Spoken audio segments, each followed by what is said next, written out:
Hey y'all, happy Monday. Pastor Jeremy here. Today is depending on what neighborhood you're in, the first snow of the Pittsburgh winter season. So I don't know if that's a joy or a concern for you, but here we are. I really hope that you keep these documents that we make each week. So these prayer lists come out with the bulletin on Sundays and attached to the email that this video comes with on Mondays. I have been finding it's been a really edifying, there's the word I'm looking for, prayer practice for me to keep these. I have a stack of them. I think I'm going to start hole punching them and keeping them in a binder. But I'm able to turn these pages, and I make notes of what the date is that they came out, and see how God is active in the life of our congregation.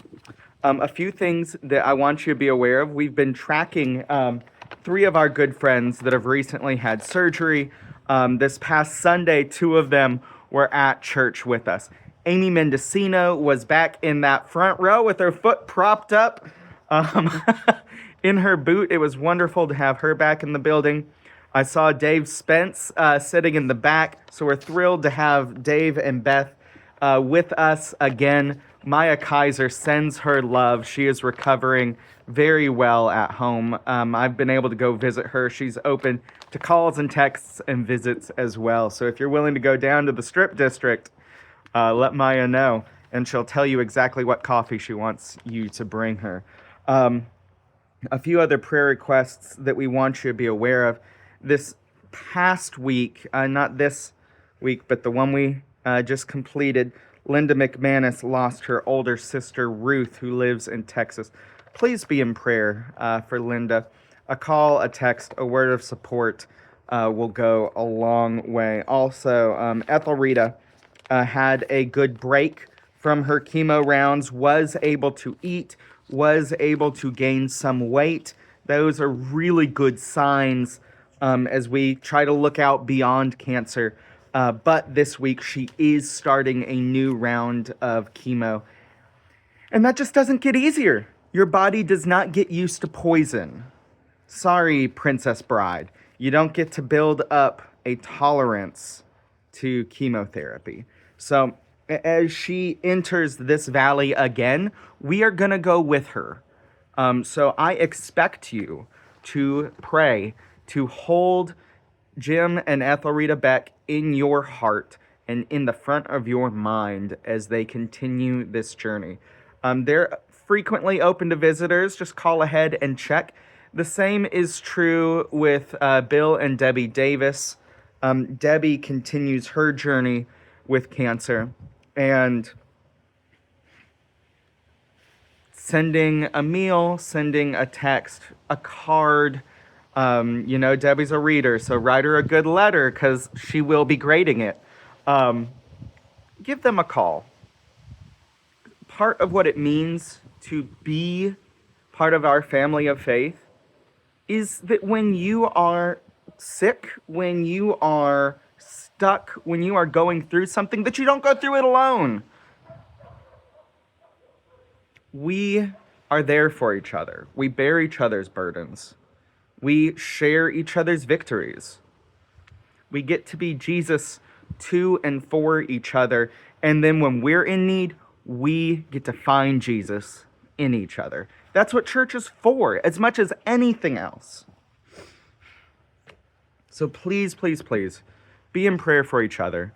Show up for each other. There's some ways that make that really easy. There's the Tuesday morning Bible study. There's Sunday, we meet for Sunday school, and we gather for worship, and we have wonderful opportunities to fellowship, like our Friendsgiving lunch this past week. That was wonderful. That blessed my heart. This coming Friday is the 14th. That's the Young Adult Bible Study. That'll be at my house again this time. That's a good way to show up for different versions of our community. If you want to bless that young adult group, if you want to bless the youth group, contribute snacks. Those are both groups that really need some snackage. So that's a good way to make prayers into actions. Another good way, as you pray, This is something we must be doing. As you pray for your neighborhood and your community in this strange government shutdown moment, food is becoming a serious reality. Hunger is becoming a serious reality for our neighbors. Be in prayer. Be in prayer that our government's leadership can figure out how to care for its citizenry.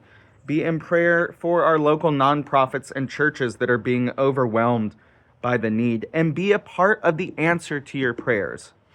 North Hills Community Outreach is collecting food. North Hills Community Church across the street is collecting food. They have a wonderful food distribution program. You can come bring food by the office here at North Hills. We will weekly get it to North Hills Community Outreach, to the Pleasant Valley Shelter, to North Hills Community Church and their food distribution. And we keep things in the office for when hungry folks call or come by. We do a lot of good work with our benevolence ministry. The deacons do a really good job of being wise and generous. But medical care is hard. Rent is complicated. Being able to meet financial needs can be tricky. But when someone's hungry, we just say yes. That's what it's going to mean to be a Jesus church right now. When someone is hungry, you say, Lord, give us this day our daily bread, and we become the answer to that prayer, and we offer daily bread when people are hungry. I expect you to do that as individuals.